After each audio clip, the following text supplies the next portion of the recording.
Hey guys, welcome back to the Community Cares Podcast. I'm Dave. I'm the Executive Director here at Good Shepherd's Clothes Closet. And I'm Chaplain Chaz Blackburn. I have the honor of being the president of this really crazy, amazing organization, doing a lot of great things, keeping Dave over there with some gray hairs. Of course, you look a little more refreshed lately. I don't have any gray hairs, except for my beard. Just a few. Just a few beards, yeah? Okay.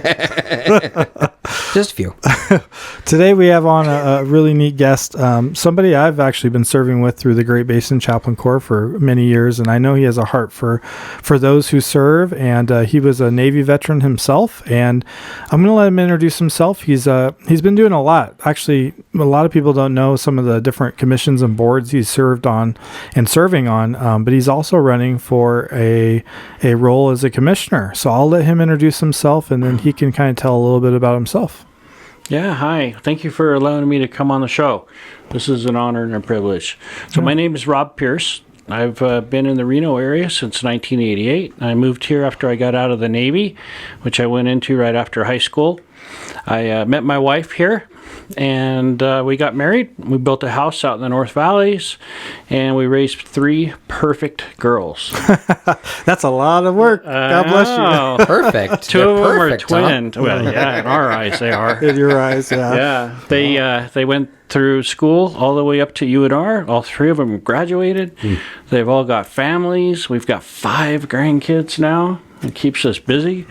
We're enjoying life. But I retired in 2017 from the phone company, from AT&T.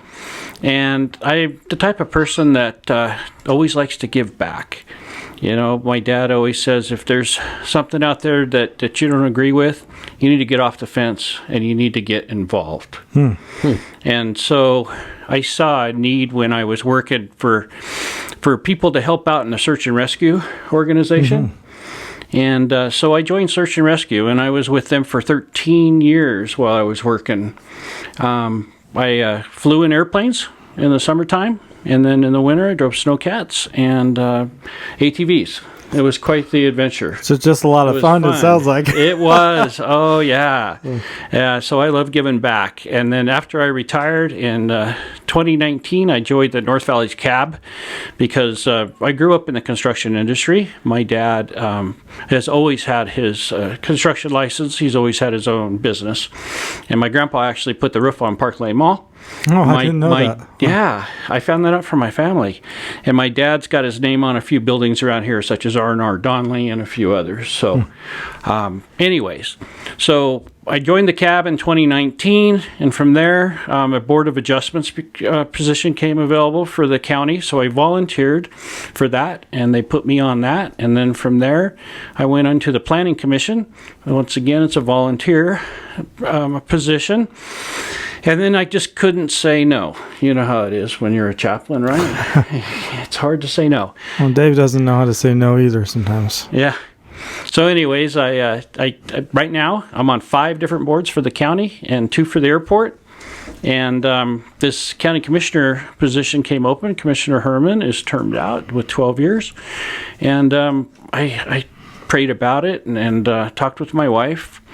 And I came to the conclusion that I'm going to go ahead and I'm going to run for county commissioner, because if I didn't, I would always lay in bed and think, well, what if I would have done it? What can I accomplish by doing this? Was one of the big questions that I had, and that was I can give back to my community. You know, I see a lot of need out there. I'm a licensed and ordained chaplain, and so I hear a lot of stories from people. I see a lot of need. I see a lot of hurt in the community, and I just have a heart to give back. And so that's why I'm running. I want to try to make a difference. My platform is strong in public safety, being a law enforcement chaplain.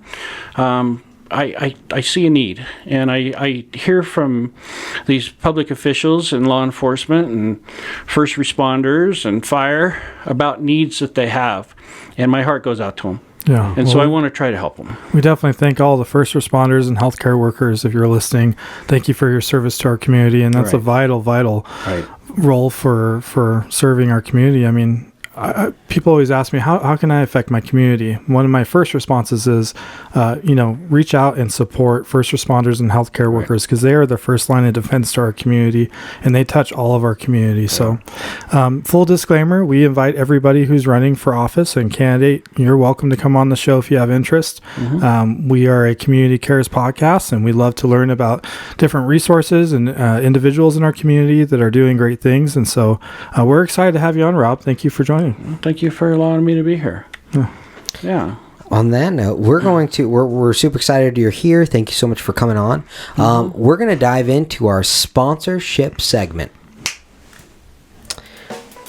So our first sponsor that we're going to shout out today is Shelley's Hardware. Shelley's Hardware is a local. Let me say that again. Local. They are local. They're here in the community. The owner, the manager, these are people that are here and they care about the people in their community. If you really need that bolt, or if you need that whole leaf blower or lawnmower or all the other things, they are local and they want to support Good Shepherd's Clothes Closet, which should make you want to support them. Because going to Home Depot and stuff is great, and I know there's people there locally that work at Home Depot, but to be able to go to a local place that cares about people changes the atmosphere. It really does. And so if you want to support Good Shepherd's Clothes Closet and the Community Gears podcast, support Shelley's Hardware, because they do care about local. Spherion, are you a business in the Reno area searching for top talent, or an individual looking for your next great career opportunity? Look no further than Spherion Staffing. As a local experts in that's gonna be one of those fun blooper clips that plays over and over again. local. As the local recruitment, Spherion understands the unique needs of the Northern Nevada job market. They connect qualified candidates with leading companies, ensuring the right fit every time, whether you need administrative support, light industrial staff, or professional hires. Spherion takes the stress out of staffing. Call or text Spherion today to find out more at 775-829-8367. Wow, you're getting good at that. I'm trying. You're not helping. I'll do my part. Ready? Thank you to their VP Bride. You're a great guy. He's also a Lions Club member. I love that guy. But he's a great guy. And I'm grateful that he's with them. He's good leadership. I know. Every time I ask you, if you're like, hey, you want to do the ads this week? He's like, no. Don't want to do it. Thanks, buddy. It's a lot. I'm sorry. You're so good at it. I'd be mumbling. Usually we don't do live anymore, so when we record this, it's a Monday. That's typically, true. And I'm Mondays. just like spud. Same. But same. Did you fix my emojis yet? No. Nah, dude. I told you they'll never be. It's because you were mean to me. I'll never fix them. I'm mean to you. Chaz doesn't have a mean bone in his body. Well, sometimes people mess with my executive director. They do. You see that side. And then he says I do nothing for him. Wow. Whoa. Fighting. Oh my gosh. So we're just giving you a preview of your new role if you get it, Rob. Political. Are you ready for this, Rob? Are you ready for this? Yeah. So you helped us here. That was a good quick answer. He said, "Yeah, instantly." Dude, there we go. That's confidence. That's I give you that. Yeah. Beautiful. Sorry. Yeah. Rob, thank you so much for being here. We really appreciate it. Thank you. We would like to ask you, maybe you dove into it a little bit, but your history here in the Reno Sparks area. You said you moved here. You met your wife here. Sounds like. So let's get into your role business-wise here, what you've done and why in the construction stuff and the other things. And coaching and all that good stuff. You've done a lot. Let's get into the history, the meat. Yeah. Sounds like Arby's commercial. It's the meat. Where's the beef? That was Wendy's. I think. Yeah, I think I don't really watch TV. I don't have time. Too busy working. Wow. Just kidding. So after I got married, I went and I was going through the paper one day, and I was trying to decide what I wanted to be when I grew up, and I found this job, it said auto mechanics, and it paid the most out of any job that was listed in. That's back when they used to list the jobs in the paper, right? Remember that in the classified? And so I thought, well, you know what? I used to have a Jeep in high school, and whenever I would break it, my dad would always make me fix it. Oh. Maybe I can go and do that. I didn't want to get into the construction industry. I did that when I was a kid. I wanted to try something different. And so I went and I did a 3-year apprenticeship. I went to college, got my degree, got out of that. I worked 10 years on the outside, for different dealerships and stuff. And then I got on with Nevada Bell. Wow. And then I worked at Nevada Bell as an equipment specialist in their fleet, working on every single thing that they have for 10 years. And then I went out into, while I was there, I got the fleet manager job. And so I did that for a while. I was the fleet manager of the whole entire state of Nevada, which was quite interesting. And while I was doing that, we put together a program for parts. It was a program where we had an inventory in the back room of everything that people would use, and when they took it out, it would reorder. And so it's my understanding that they're still using that today. Wow. So anyways, that was pretty cool. And then I went out in the field and I was a system technician for a while. And that was fixing internet and fixing phones and stuff like that. And then in 2017, I retired and started giving back to my community after that. Now you're trying to unretire. It's those what ifs, right? Yeah. It's those what ifs. No, I think it's important for us, if we feel something in our conscience. I mean, for me, and it sounds like probably you too, as if the Holy Spirit is pushing me a direction and I ignore it, I believe that's sin. And so for me, I actually have considered politics in my past and other things, but the reality was, and even with my wife being supportive with me in those roles, if I would go that direction, the Holy Spirit not nudging me that direction, but nudging me a different direction is really important to listen to, and to be able to listen to and understand how God is talking to you in that scenario. So, with that, I mean, what is inspiring you to want to run for county commission? Yeah, specific. So besides public safety, what are things that if you do get elected to the office that you want to help implement or kind of assist to a change? I want to just kind of clarify, because I think a lot of people think, if that person gets in this office, he can change all this or she can change that. But it really is a board. It's a commissioner board. But you can definitely influence things and you can add to the votes. And so what are things that you hope to accomplish while in office if you're elected? So for me, the thing that keeps me up at night is the discourse between the public and the county commissioners and the boards in general. Being on the boards that I'm on, I hear a lot from the public. They're saying, hey, our voices aren't being heard.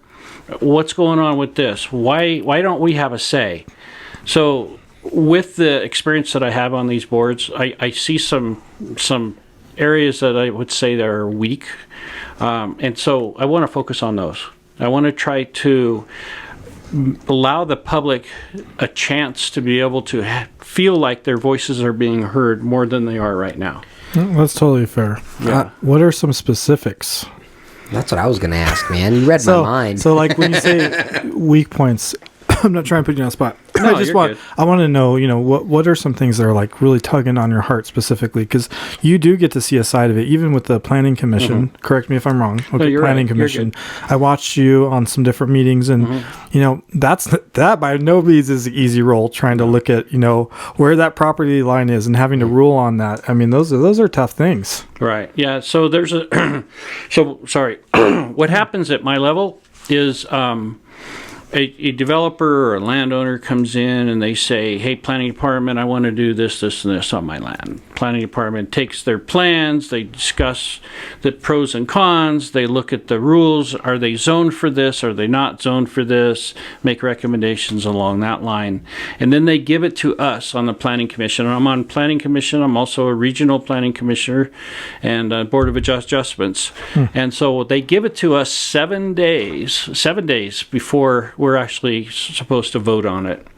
And so we have 7 days to look at this packet, and we have these things called findings that we're supposed to find. We look at NRS 278 and we find out where do the two come together or do they not come together? So if we can't make the findings based upon the law and based upon what we have in the staff report and based upon what we ask the planners, because we're not supposed to talk with the developers or landowners or anybody except the planners per legal, then we can't, if we can't find the findings, we can't find the findings. And so then we have to deny the project. If you have to find all the findings, you know, if you miss one, the project's automatically denied. But every single thing that we see has different findings, and they have different amount of findings that we have to come and see.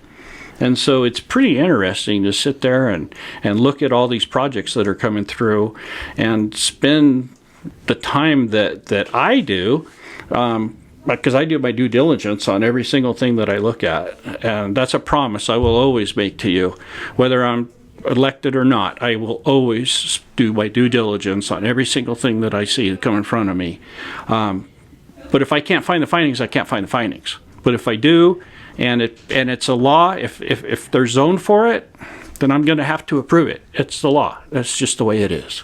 And so that's probably the hardest part of my whole job, because sometimes the public doesn't understand that. And there's a big misconception out there that it's our job as planning commissioners to convince the county commissioners that the way we think is the way they should think. And that's not necessarily true. That's not our job. We're just an advisory role, and we only see it for 7 days. They may see a project for 3 months. I don't know. Yeah. So when it comes to public safety, that was one of your things. What would you specifically advocate for to change that in that realm? Well, right now, at any time out on the streets, the sheriff's office has 3 deputies running the North Valleys. They are, and they're assigned to wherever they're needed the most. So in a lot of cases, it's the Sun Valley area. They may take 2, and that only leaves the whole entire North Valleys with just 1 deputy out there. Yeah, we do have Reno, but most of it is Washoe County. And so in the place that I live, it may take an hour or so before we even get a deputy out there. Wow. It just, and so I'd like to look at that.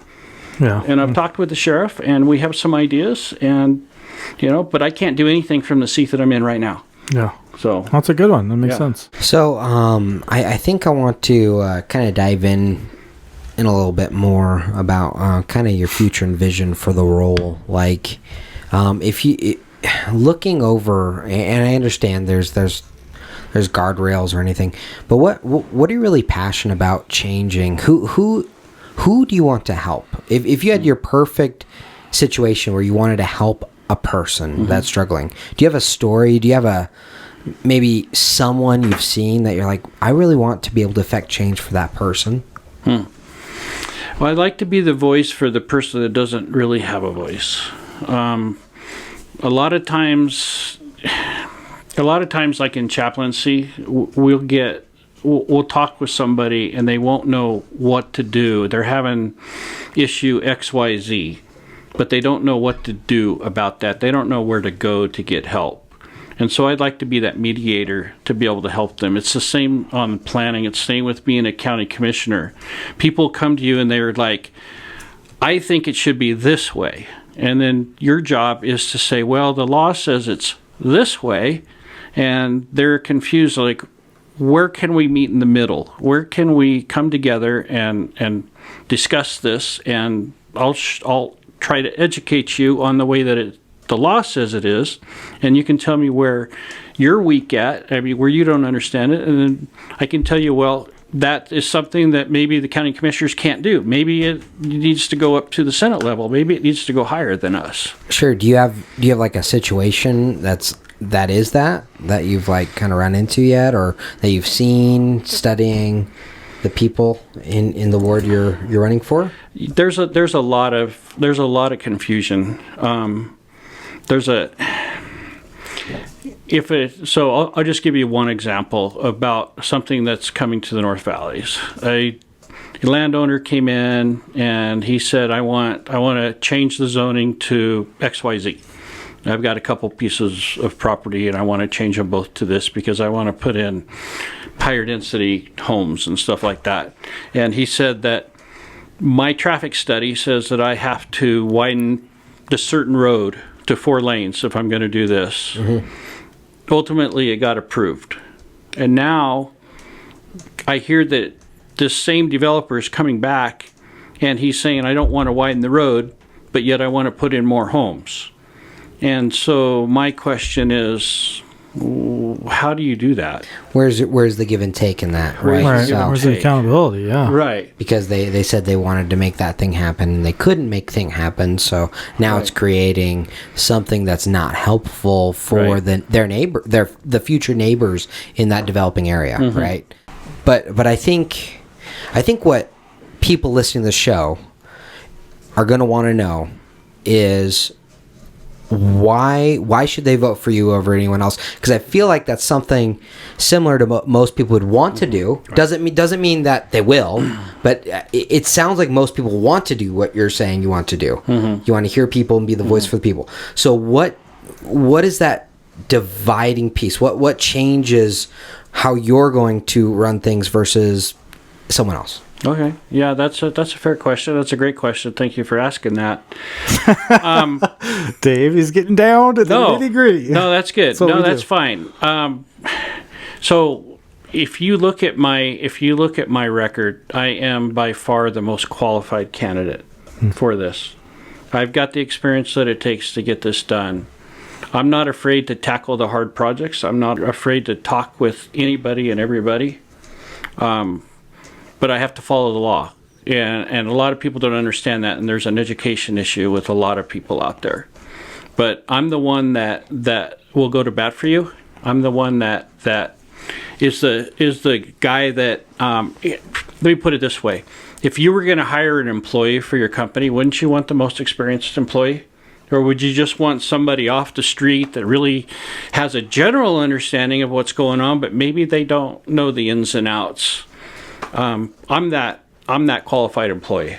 The public is going to be hiring a county commissioner. I hope to get your vote for that because I am the most qualified and honest person for that job. But ultimately, people, it's your decision. You're the one who gets to hire the person. I just hope that you would look at my experience and that you would look at me as you know who I am and what I stand for, and that you would pick me. Well, one thing I know from our years of serving together, and I don't really endorse any candidates, because of the different organizations I lead in. But on a personal note, I do want to say you've always stood for what you stood for, and you've always been honest about that, and I really respect that, because I think a lot of officials, nobody specific, sometimes there's a feeling or the feedback that I get that people aren't transparent. They're not who they stand one way on an item, and then later on they switch back and forth. And one thing that you want, no matter what side of the aisle you're on, is somebody who is going to stand for what they believe in and stay standing for that and just go for it. Right. Yeah. You gave me a smirk. I'm a man of my word. I'm a man of integrity, and I can't. I don't know the other candidates that way. I'm not going to say they're not, but I'm definitely a man of integrity. If my yes is yes and my no is no. If I can't do it, I'm going to say I can't do it. Yeah, we had one of the other candidates for your ward on, and what's cool about you both, I will say, is neither of you went negative, and I really respect that in candidates, is when they just focus on the positive of what they can offer. Because so many times you see people attacking each other, and it doesn't make themselves any better for the role, No.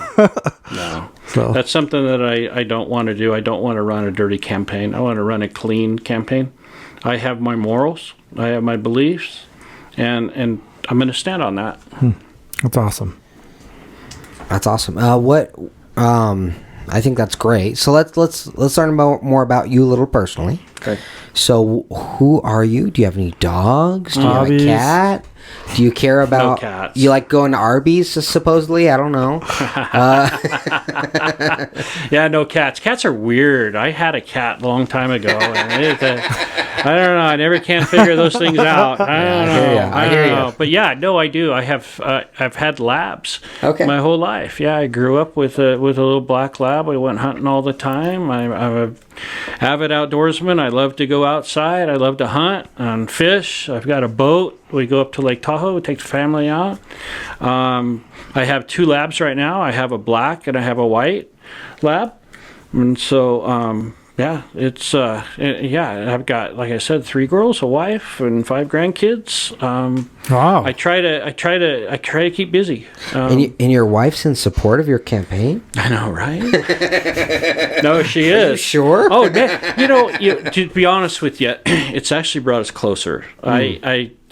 I come home now from a day of doing whatever I got to do, meeting people or whatever, and she wants to know how my day was, and she's like, "What can I do to support you?" Aww. It's like we went out and met a concerned resident out in Palomino Valley today, and she went with me. That's awesome. And we got to listen to this lady's concerns. So she's got a lot of horses, and she's got some concerns, and my wife was right there with me, and it was pretty cool. It was really, really cool. Awesome. That's so important to have that healthy family structure. If you don't have that, that foundation, you're screwed, dude. No, you're right. No, you are. I don't mean to put it so bluntly, Right. but that's the reality. Yeah. Is to be able to have those people around you. That's what makes you you. Right. That's what makes you grow. Having those healthy voices in your life that can tell you, hey, Rob, Right. you're making the wrong decision, or you're making the right decision, Yeah. right? Right. So to have wise counsel in your life is such a good principle in life.